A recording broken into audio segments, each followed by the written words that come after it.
सभी को जय मसीह के आज के इस रविवार के संदेश में आप सभी का स्वागत करता हूं। आज परमेश्वर ने इस तरीके से एक मौका बना के दिया कि हम परमेश्वर का वचन सुन सकें। परमेश्वर का मैं धन्यवाद इस बात के लिए भी करता हूं कि मैं जानता हूं कि वह आपको संभाल रहा है, सुरक्षित रख रहा है और आपकी प्रार्थनाओं को सुनकर आपका जवाब दे रहा है। इस वजह से मैं परमेश्वर के लिए बहुत आभारी हूँ और मैं यही आशा करता हूँ कि आप लोग स्वस्थ होंगे जहाँ कहीं पे भी हैं और परमेश्वर आपको आशीषित रख रहा होगा। अब हम अपने इस सीरीज़ में ही वापस जाएंगे, ब्लेसेड अ ड्यूटी। और इस सीरीज़ में हमने पिछले हफ्ते जो है प्रार्थना के ऊपर शुरू किया था और हमने ये डिस्कस किया था या ये प्रचार हमने सुना था कि किस तरीके से हमें प्रार्थना नहीं करना चाहिए। तो आज मैंने उसको बोला था कि उसी समय में भी मैं ये बात को किया था कि ये प्रचार को हम दो भाग में डिवाइड करेंगे, विभाजित करेंगे। और पहला जो भाग है हमने पिछले हफ्ते कर दिया था। इस हफ्ते हम इसके दूसरे भाग में जा रहे हैं जहाँ पे यीशु मसीह अपने चेलों और अपने पीछे चलने वाले लोगों से इस प्रकार कह रहे हैं कि किस प्रकार तुम्हें प्रार्थना करना चाहिए। तो हेडिंग इस तरीके से ही होगा कि this is how you pray. Okay, तो इस प्रार्थना का जो विषय है जब हम पढ़ते हैं तो हम ये अध्याय को या इस भाग को हम पाते हैं मत्ती रचित सुसमाचार उसका 6 अध्याय उसका 9 से लेके 15वां वाक्य, मैथ्यू चैप्टर 6 वर्सेस 9 to 15। अतः तुम इस रीति से प्रार्थना किया करो, हे हमारे पिता, तू जो स्वर्ग में है, तेरा नाम पवित्र माना जाए, तेरा राज्य आए, तेरी इच्छा जैसी स्वर्ग में पूरी होती है वैसे ही पृथ्वी पर भी हो। हमारे दिन भर की रोटी आज हमें दे, और जिस प्रकार हमने अपने अपराधियों को क्षमा किया है वैसे ही तू भी हमारे अपराधों को क्षमा कर, और हमें परीक्षा में न ला परंतु बुराई से बचा, क्योंकि राज्य और पराक्रम और महिमा सदा तेरी ही है। आमीन। इसलिए यदि तुम मनुष्य के अपराध क्षमा करोगे तो तुम्हारा स्वर्गीय पिता भी तुम्हें क्षमा करेगा, और यदि तुम मनुष्य के अपराध क्षमा ना करोगे तो तुम्हारा पिता भी तुम्हारे अपराध क्षमा ना करेगा। हम इस वचन को जब हमने पढ़ लिया है तो हम इस वचन में हम देख रहे हैं कि किस तरीके से यीशु मसीह अपने चेलों को एक नई रीति से कैसे प्रार्थना करना है वो सिखा रहे हैं। अब जब यहाँ पे हम प्रार्थना को सीख रहे हैं तो यहाँ पे आपने ध्यान दिया होगा कि यीशु मसीह के नाम से हम मांगते हैं, ये नहीं लिखा गया है। और वो इसलिए है क्योंकि यीशु मसीह को वो पदवी इस समय तक, यानी कि जब वो चेलों को सिखा रहे हैं तब तक नहीं मिली है। वो पदवी उनको उनके मृत्यु और उनके पुनः परमेश्वर का जी उठने के वजह से उनको परमेश्वर ने वो स्थान बाद में दिया था। तो कहने का मतलब क्या है कि अभी जब प्रार्थना करना है तो सबसे पहले हमें ये समझना चाहिए कि प्रार्थना जब भी हम करें तो वो पिता की ओर है, पिता से हम प्रार्थना कर रहे हैं। पिता ही सब कुछ की अनुमति और अवेलेबिलिटी जो है सब लोगों को देने के लिए योग्य है, और वही सामर्थी परमेश्वर जो है सारे कार्यों को करता है। तो एक जब हम ट्रिनिटी का कॉन्सेप्ट देखते हैं तो पिता का स्थान जो है सबसे ऊपर है, उसके बाद पुत्र का है, और उसके बाद जो है पवित्र आत्मा का जगह आता है। और इस पिता का सब सर्वोच्च स्थान होने के वजह से जो ये पुत्र है यीशु मसीह जो है अपने चेलों को भी इसी तरीके से सिखाना चाहता है कि जब भी तुम प्रार्थना करो तो इस तरीके से करो कि तुम पिता से मांगो।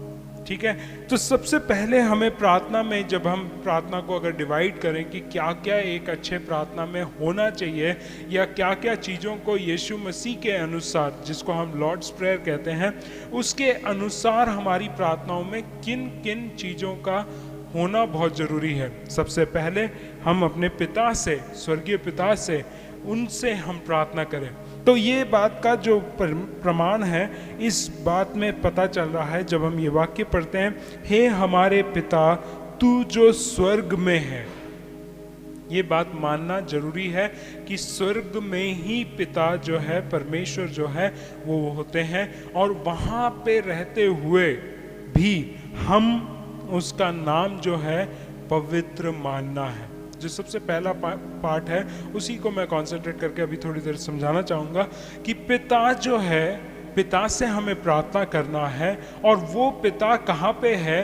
वह स्वर्ग में है, और उसका नाम जो है पवित्र या उर्दू में जब लिखा गया है तो तेरा नाम पाक माना जाए, ये लिखा गया है। कहने का मतलब क्या है कि उसका नाम बहुत ही पवित्र है।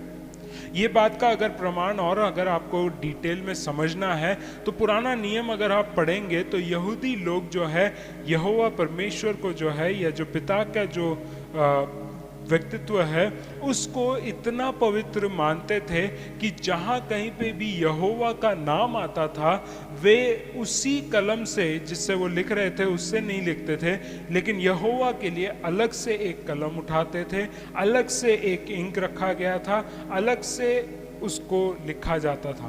तो कहने का मतलब है कि वो इतना पवित्र मानते थे कि परमेश्वर का नाम वह अपने जबान पर भी गलती से भी या अनजाने से भी लाने की कोशिश नहीं करते थे। वो कहते थे कि ये जो नाम है वो बहुत ही पवित्र नाम है, ये ऐसे ही हमारे पापी मुंह से या अपने पापी जबान से हम इस नाम को बोल भी नहीं सकते हैं। उतनी पवित्रताई को मेंटेन रखने वाले लोगों को जब प्रार्थना सिखाई जा रही है तो यीशु मसीह उनको कहता है कि तुम्हें इस बात का अंगीकार करना पड़ेगा कि वह नाम पवित्र है। Praise the Lord। अब आप लोग ये पूछ रहे होंगे कि वो व्यक्ति पवित्र हो सकता है, नाम कैसे पवित्र होता है? कहने का मतलब क्या है कि यहूदी संस्कृति के अनुसार अगर हम समझें तो वो संस्कृति में ही अगर देखा जाए तो वो ये दिखाया गया है कि वह नाम को इतनी प्राथमिकता दी गई है। जब हम निर्गमन के 20 अध्याय उसके पहले 4 वाक्य जो परमेश्वर के प्रति एक इंसान को या यहूदी को क्या करना चाहिए उसके बारे में लिखा गया है, और उसमें जब हम देखते हैं तो सबसे पहला जो आज्ञा, पहले दूसरा तीसरा आज्ञा जब हम देखेंगे निर्गमन 20 का हम पहले से पढ़ेंगे तो हमें क्लियर एक पिक्चर मिल जाएगा क्यों पवित्र है वो, और ये परमेश्वर ने जो बोला है उसके हिसाब से क्या बोला गया है वो बात को भी हम देखेंगे। निर्गमन 20 जो है उसमें जो आज्ञाएं दी गई हैं उन आज्ञाओं में उसका दूसरा वाक्य दो से पढ़ेंगे कि मैं तेरा परमेश्वर यहोवा हूँ जो तुझे दास्तव के घर अर्थात मिस्र देश से निकाल लाया है। हाँ। तू मुझे छोड़ दूसरे को ईश्वर करके ना मानना। ठीक है। तू अपने लिए कोई मूर्ति खोद कर ना बनाना। हाँ। ना किसी की प्रतिमा बनाना जो आकाश में व पृथ्वी पर व पृथ्वी के जल में है। तू उनको दंडवत ना करना और ना उनकी उपासना करना, क्योंकि मैं तेरा परमेश्वर यहोवा जलन रखने वाला ईश्वर हूँ। हाँ। और जो मुझसे बैर रखते हैं उनके बेटों पोतों और परपोतों को भी मैं पितरों का दंड दिया करता हूँ। हाँ। और जो मुझसे प्रेम रखते और मेरी आज्ञा को मानते हैं उन हजारों पर करुणा किया करता हूँ। हाँ। तू अपने परमेश्वर का नाम व्यर्थ ना लेना, क्योंकि जो यहोवा का नाम व्यर्थ ले वह उसको निर्दोष ना। देखिए यहाँ पे 7वें वाक्य में हम जब आते हैं तब हम देखते हैं कि किस तरीके से मूसा के द्वारा दिए गए जो आदेश हैं या आज्ञाएं हैं, 10 आज्ञाओं में से एक आज्ञा जो ये कह रहा है कि तू अपने परमेश्वर का नाम व्यर्थ ना लेना, क्योंकि जो यहोवा का नाम व्यर्थ ले वह उसको निर्दोष ना ठहराएगा। कहने का मतलब क्या है कि अगर तुम व्यर्थ में यानी कि कोई बात नहीं है, कुछ भी नहीं है, और बात बात में तुम ओ गॉड बोलते हो तो वो सही नहीं है। कहने का मतलब क्या है कि वो नाम जो है बहुत ही पवित्र है, उसको ऐसे ही हम बीच में बात में नहीं कह सकते हैं। तो हमारे जीवन में जब हम अपने जीवन को संभाल कर चलाना चाहते हैं, पवित्रताई में रखना चाहते हैं, जब हम प्रार्थना करते हैं तो हमें ये बात को मान के रखना है कि जो नाम हम ले रहे हैं, हे हमारे स्वर्गीय पिता, या जिस तरीके से भी मैं जब प्रार्थना करता हूँ तो हम ये बोलते हैं, प्रार्थना करते समय बोलते हैं हे परमेश्वर, हे स्वर्गीय पिता, हे हमारे पिता, हे सृष्टिकर्ता, हे सारी चीज़ों को बनाने वाले, सारी बातों को हम बोलते हैं। लेकिन क्या जब हम बोलते हैं उस भय के साथ, भक्ति के साथ बोलते हैं कि क्या परमेश्वर का नाम उतना पवित्र हम मानते हैं? क्योंकि अगर हम नहीं मानते हैं तो हमारी प्रार्थना जब हम करते हैं तो फिर वो सही नहीं है, वो सुनी नहीं जाएगी। तो ये जो बातें यीशु मसीह सिखाना चाहते हैं कि परमेश्वर कौन है और उसका नाम कैसा है, उस बात को पहचानना है। फिर उसके बाद जब वो 10वें वाक्य में आता है तो वो कहता है कि तेरा राज्य आए, तेरी इच्छा जैसी स्वर्ग में पूरी होती है वैसे पृथ्वी पर भी हो। कहने का मतलब कि अभी हम जब प्रार्थना करने जा रहे हैं, जब हम निवेदन आपके सामने रखेंगे, हमें पता है कि तेरा राज्य आएगा। ये आपकी आशा को दिखाता है कि आप परमेश्वर के साथ जब रह रहे हैं, चल रहे हैं, अपने जीवन को बिता रहे हैं, तो क्या आपकी आशा है? What is your hope? आप किस आशा के साथ अपने जीवन को चला रहे हैं? जब परमेश्वर के वचन इस प्रार्थना के द्वारा हमें जो सिखाना चाहता है कि हमारा आशा यही है कि परमेश्वर का राज्य एक दिन आएगा और हमें उस राज्य में भागीदार होना है, उस राज्य के सहभागी होते हुए, उस राज्य के नागरिक होते हुए हमें उस राज्य में प्रवेश करना है। अगर हम उस बात को नहीं मानते हैं, अगर हम उस आशा में अपने जीवन को नहीं बिताते हैं, तो हमारा प्रार्थना क्या सुनी जाएगी? तो हमारे जीवन में परमेश्वर के राज्य का आना एक आशा होना चाहिए। फिर आगे जब जाते हैं तो ये बात को हमें बहुत ही क्लियरली, डियरली और डीपली समझना है। वो ये है कि तेरी इच्छा जैसी स्वर्ग में पूरी होती है वैसे ही पृथ्वी पर भी हो। कहने का मतलब क्या है कि हमारा जीवन, हमारी इच्छा जो है वो प्राथमिकता नहीं लेती है, उसके बजाय परमेश्वर की इच्छा प्राथमिकता लेती है। अगर हम परमेश्वर की इच्छा को अनुमति देते हैं कि वह हमारे जीवन में कार्य करें, हमारे कलीसियाओं में कार्य करें, हमारे परिवारों में कार्य करें, तब हम देख सकते हैं कि किस प्रकार परमेश्वर की योजना हमारे जीवन के लिए, हमारी इच्छा को प्राथमिकता नहीं देते हैं, लेकिन हम जो है परमेश्वर की इच्छा को प्राथमिकता देनी है। जब हम ऐसा करेंगे तब हमें पता चलेगा कि किस प्रकार परमेश्वर की योजना, हम परमेश्वर का उद्देश्य हमारे जीवन के लिए कितना ही उत्तम है, और हम जितना प्लान करते हैं, हम जैसी सोच रखते हैं, उससे बढ़कर परमेश्वर कार्य करता है। हम कई बार उस इच्छा के अधीनता में नहीं आ सकते हैं, क्योंकि हम कई बार हमारे जीवन में ये चाहते हैं कि सब कुछ वैसा ही हो जैसा मैं चाहता हूं। और जब हम वो चाहत के साथ चलते हैं तो परमेश्वर की जो योजना है या परमेश्वर की जो इच्छा है वो कभी हमारे जीवन में पूरी नहीं होती है।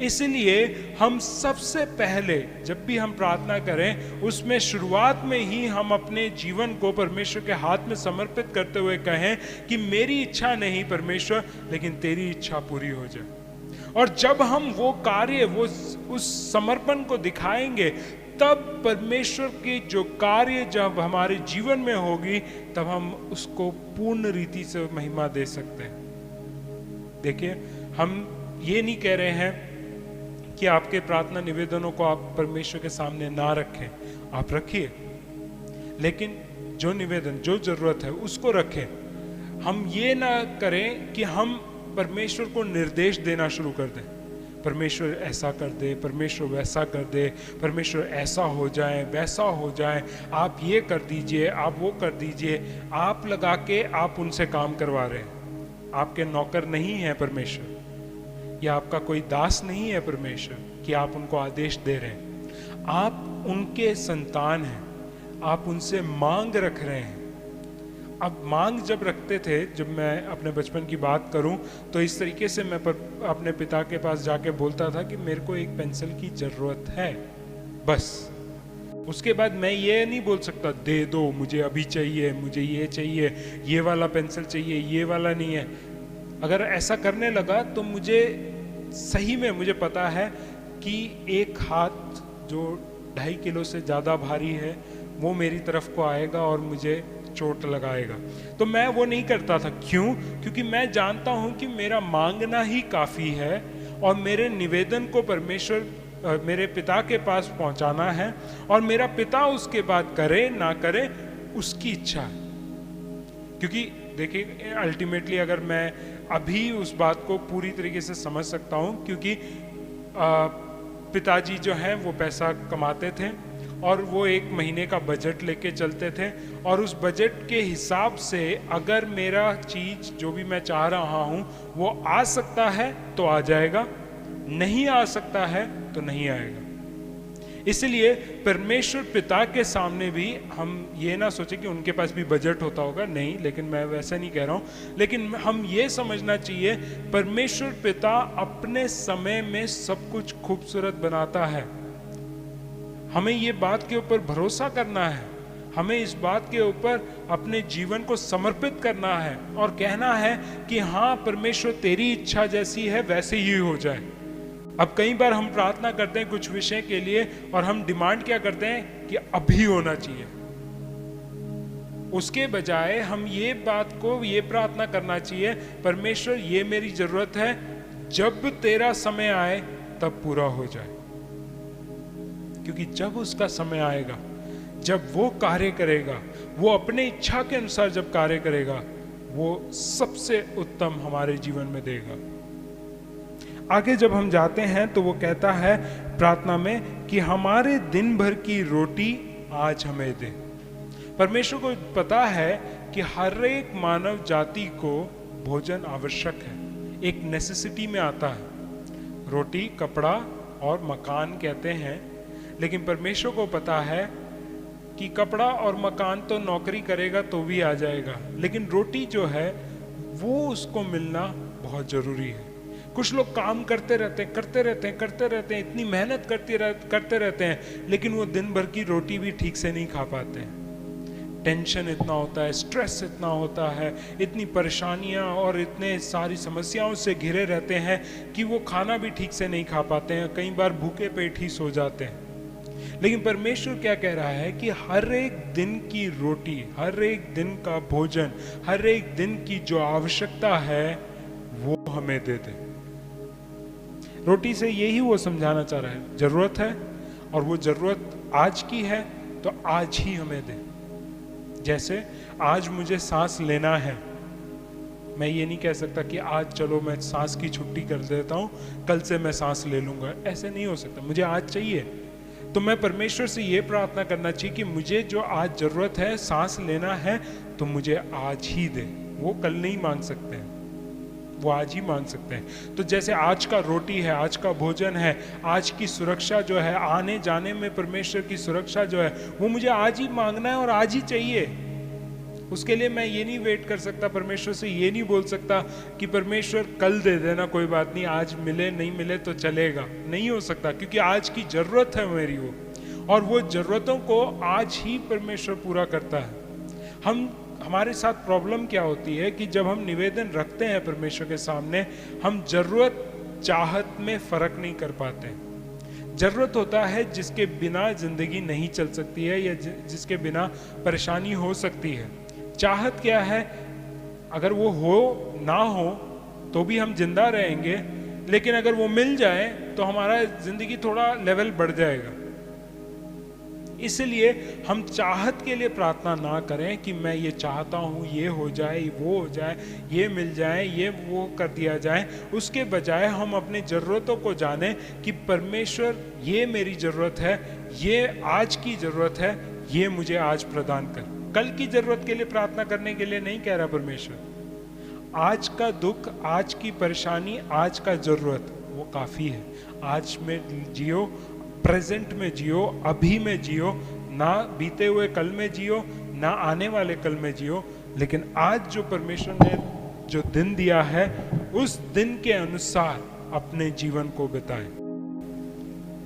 Praise Lord. फिर हम आगे जाएंगे तो 12वां वाक्य इस प्रकार कहता है, और जिस प्रकार हम अपने अपराधियों को क्षमा किया है, वैसे ही तू भी हमारे अपराधों को क्षमा कर। अब ये जो वाक्य है मैं आखिर में लूंगा, क्योंकि आखिरी के 2 वाक्य भी इसके साथ कनेक्टेड है। तो हम 13वें वाक्य में जाएंगे। और हमें परीक्षा में ना ला, परंतु बुराई से बचा। परमेश्वर से ये प्रार्थना रखी जा रही है कि हमें जो है परीक्षा में ना ला।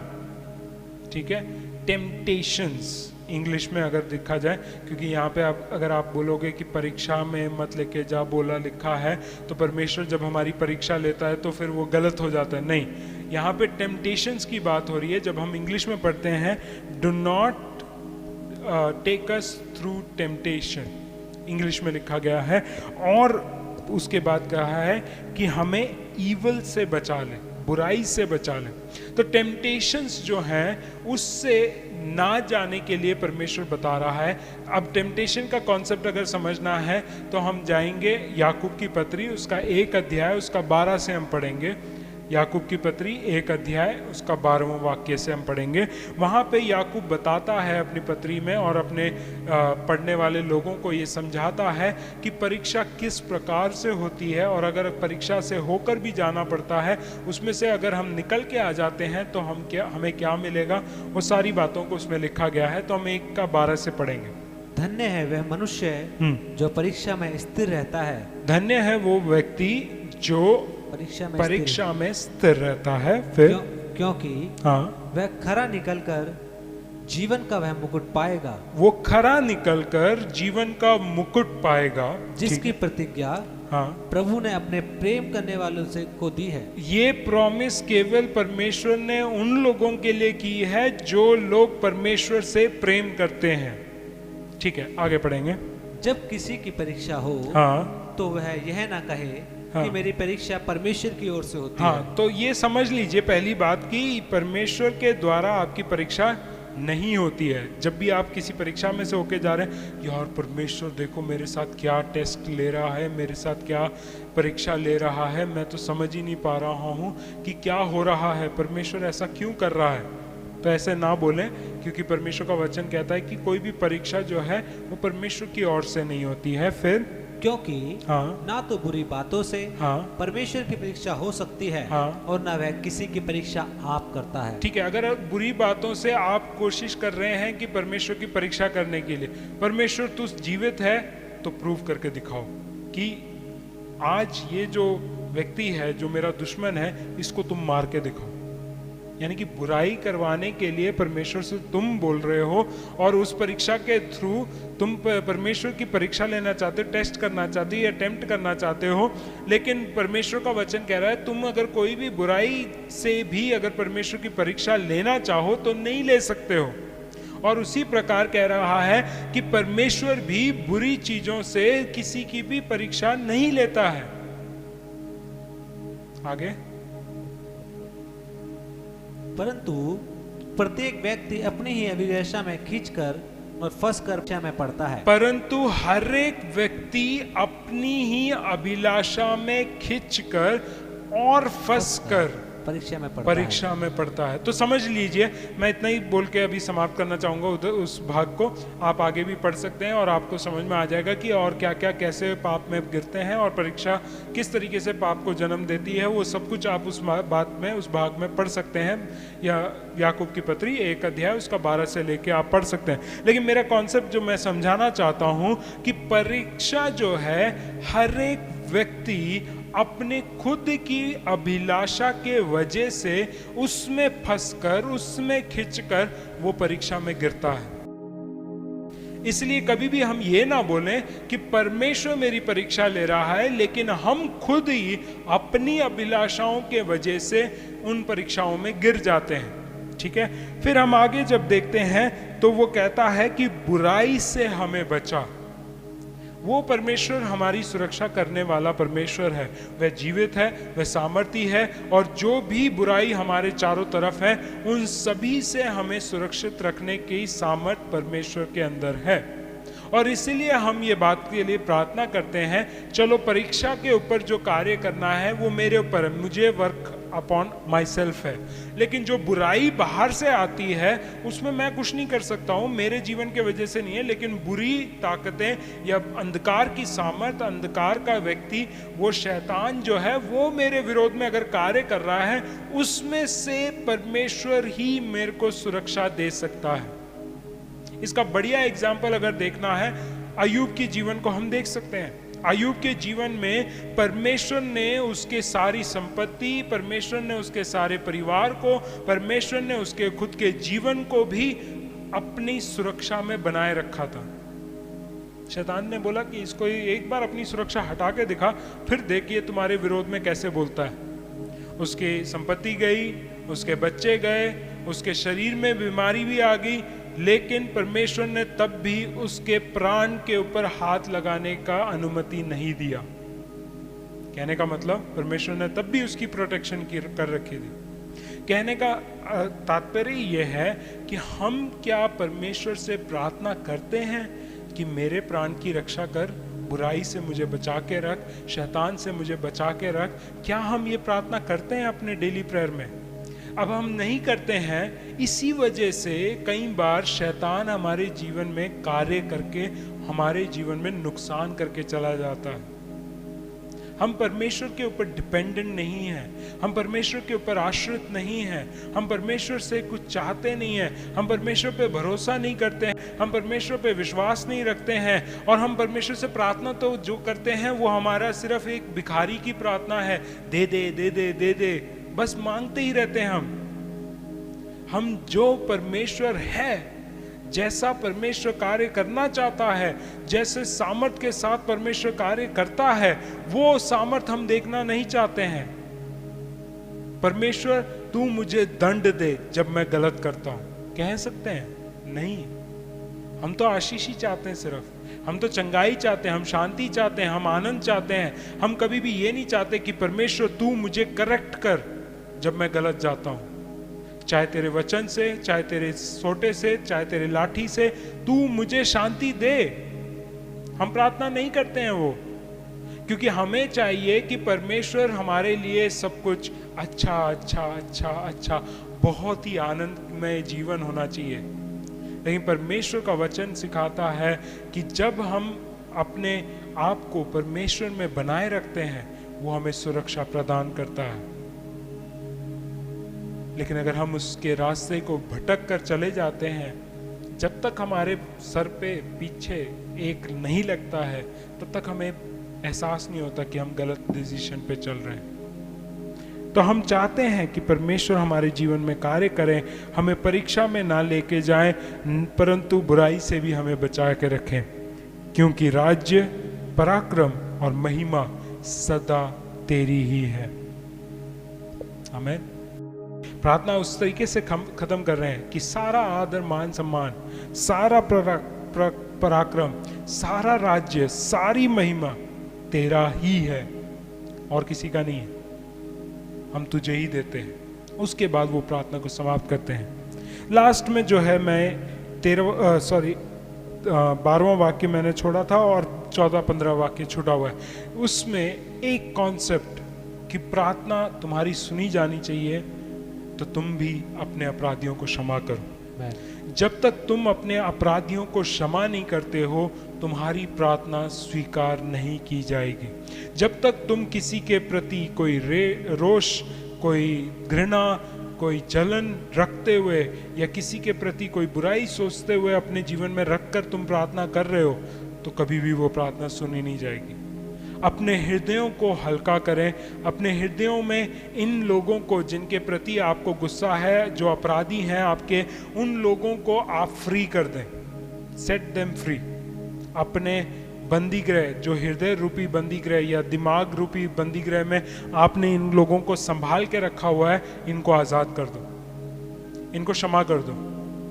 फिर अगर वो कुछ करते भी हैं, परमेश्वर के हाथ में दे दो। परमेश्वर, मैंने क्षमा कर दिया, मेरे हृदय में उनके लिए कुछ भी नहीं है, मैं उनके बारे में कोई बुरा नहीं सोच रहा हूं, मैंने उनको क्षमा कर दिया है। उसके बावजूद अगर कुछ होता है, फिर परमेश्वर देखेगा। तो यहाँ पे कहा गया है कि जिस प्रकार हमने अपने अपराधियों को क्षमा किया है, वैसे ही तू भी हमारे अपराधों को क्षमा कर। इंग्लिश में बहुत अच्छा लिखा हुआ है। इंग्लिश में इस तरीके से लिखा है, जिस प्रकार हम अपने अपराधियों के एक अपराध को क्षमा करते हैं, अगर हम एक अपराध क्षमा करते हैं, वो हमारे अपराधों यानी कि ट्रांसग्रेशंस को क्षमा करेगा। अगर हम अपने अपराधियों के एक पाप को भी अगर हम क्षमा करते हैं, परमेश्वर हमारे अपराधों यानी कि प्लूरल, एक से बढ़कर जितने भी अपराध आपने किए होंगे, उन सभी को वो क्षमा करता है। आखिर में यही कह रहा है 14वां वाक्य, इसलिए यदि तुम मनुष्यों के अपराध क्षमा करोगे तो तुम्हारा स्वर्गीय पिता भी तुम्हें क्षमा करेगा, और यदि तुम मनुष्यों के अपराध क्षमा ना करोगे तो तुम्हारा पिता भी तुम्हारे अपराध क्षमा ना करेगा। सिंपल सा कॉन्सेप्ट। अगर तुम्हें क्षमा चाहिए, तुम्हें आजादी चाहिए, तुम्हारे पापों से तुम्हें मुक्ति चाहिए, तुम्हारे विरोध में अगर किसी ने कोई कार्य किया है, कोई पाप किया है, तुम उसे क्षमा करो तो तुम्हारा पिता भी तुम्हारे अपराधों को क्षमा करेगा। तो सोचने में मजबूर ये होगा आपको, मैं करने वाला हूं वो इस बात पे है, क्या आपके अपराध जो डेली बेसिस पे आप कर रहे हैं उसका क्षमा हो रहा है? और अगर नहीं हो रहा है उसका कारण यह है कि आप अपने अपराधियों को क्षमा नहीं कर रहे। कोई आपके विरोध में कुछ कर दें, कोई आपके विरोध में कोई कार्य कर दें, कोई आपके विरोध में कुछ बातें कर दें, क्या आप उसको क्षमा करते हैं या उसे अपने हृदय में रखते हैं, इसने ऐसा किया था या इसने ऐसे कहा था, मैं इसको कभी नहीं क्षमा करूंगा या करूंगी? तो वो चीज हमारे जीवन को हानि पहुंचा रही है। हमारे आत्मिक जीवन में हमारे पापों से हमें आज़ादी नहीं मिल रही है क्योंकि हमने हमारे अपराधियों को क्षमा नहीं किया।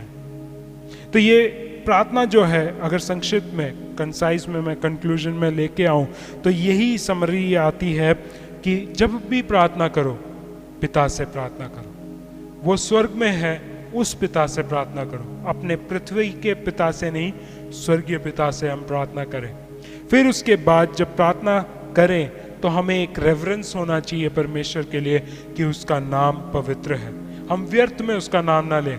कई प्रार्थना करने वाले लोगों को मैंने देखा है, वो प्रार्थना में बीच में जो फिलर्स हैं, अगले एक लाइन का ट्रांजिशन जब करते हैं तो वो बीच में प्रभु प्रभु प्रभु प्रभु प्रभु प्रभु प्रभु प्रभु बोलते रहते हैं। हमारे पापों को क्षमा कर दीजिए प्रभु, हमारे जीवनों में आशीष कर दीजिए प्रभु, हमारे सारे कार्यों को सही कर दीजिए प्रभु। प्रभु फिलर करने के लिए यीशु मसीह ने नहीं सिखाया है। पिता का नाम एक ही बार आया है कि वह ऊपर सबसे, हे हमारे पिता तू जो स्वर्ग में है, तेरा नाम पवित्र माना जाए। फिर उसके बाद पूरा प्रार्थना भी देख लो, कहीं पे भी पिता का नाम या यहोवा का नाम या प्रभु का नाम रिपीट नहीं किया गया है। हम बीच बीच में प्रार्थना में हालेलुया करते हैं, प्रभु तेरी स्तुति हो स्तुति हो स्तुति हो। प्रार्थना में वो नहीं लिखा है। प्रार्थना इज ए सिंपल कन्वर्सेशन। मैं अब मोहित से अगर बात करने जा रहा हूँ, हे मोहित सुन, तेरे को मैं ये काम दे रहा हूँ कि ये सफाई करनी है, और उसके बाद अगर कोई और काम है तो वो काम भी दे दिया। लेकिन मैं ये नहीं कि एक काम के बाद मोहित झाड़ू लगा दे, मोहित झाड़ू लगा दे, मोहित मेरे लिए पानी ले आ, मोहित ये कार्य कर दे, मोहित ये कर दे, मोहित ये कर दे, मोहित ये कर। वो बार बार ये सुन सुन के ना वो कहेगा मोहित मोहित मोहित मोहित मोहित, क्या मोहित मोहित मोहित लगा रखा है, वो भी इरिटेट हो जाएगा। कहने का मतलब क्या है कि जब आप एक व्यक्ति को बोल रहे हैं, किसी का अटेंशन पाने के लिए आप एक बार नाम बुलाते हैं, है ना? अगर मोहित को बुलाना है, मोहित, उसने सुन लिया, हाँ जी भैया, फिर उसके बाद बात करो। उस समय मोहित मोहित नहीं लगाना है, हालेलुया हालेलुया नहीं लगाना है। प्रार्थना हालेलुया की, मैं एक व्यक्ति का, मैंने इस तरीके से, एक व्यक्ति था जो बाइबल कॉलेज में था, और जब भी उसको प्रार्थना दी जाती थी तो मैं और मेरे दोस्त हालेलुया गिनते थे कि आज कितना हालेलुया बोलेगा। और एक बार की बात है, उसने पूरी प्रार्थना में, जो कि उसने 15 मिनट करी होगी, उस 15 मिनट की प्रार्थना में 50 बार हालेलुया का। वो हालेलुया स्तुति करना, आराधना करना अलग एक सेक्शन है, वो प्रार्थना में इंक्लूडेड नहीं है। प्रार्थना में आराधना करने के लिए नहीं बोला गया है। प्रार्थना में हमें स्तुति और प्रशंसा और की लड़ियां लगाने के लिए नहीं बोला गया है। प्रार्थना सिंपल कन्वर्सेशन है, फैक्ट्स को स्टेट करना है, नीड को स्टेट करना है, थैंक यू बोल देना है, प्रेज दे देना है, आमीन, दैट्स इट। सिंपल है प्रार्थना। इसमें कोई रॉकेट साइंस नहीं है, इसमें कोई कॉम्प्लिकेशन नहीं है, इसमें कोई थ्योरम नहीं है, कोई प्रैक्टिकल और प्रिंसिपल से ऐड करने की जरूरत नहीं है। सिंपल सी बातचीत है परमेश्वर से, और वो बहुत ही सिंपल रखना है। तो पिता से हमने प्रार्थना कर लिया है, उसके राज्य की आशा होनी चाहिए कि वो आएगा, और फिर उसके बाद उसकी इच्छा जैसे इस पृथ्वी पे स्वर्ग में पूरी होती है वैसी पृथ्वी पे पूरी हो। हमारी आज की जरूरत पूरी करें परमेश्वर, और उसके बाद जिस प्रकार हम अपने अपराधियों को क्षमा करते हैं उसी प्रकार हमें भी क्षमा मिलनी चाहिए।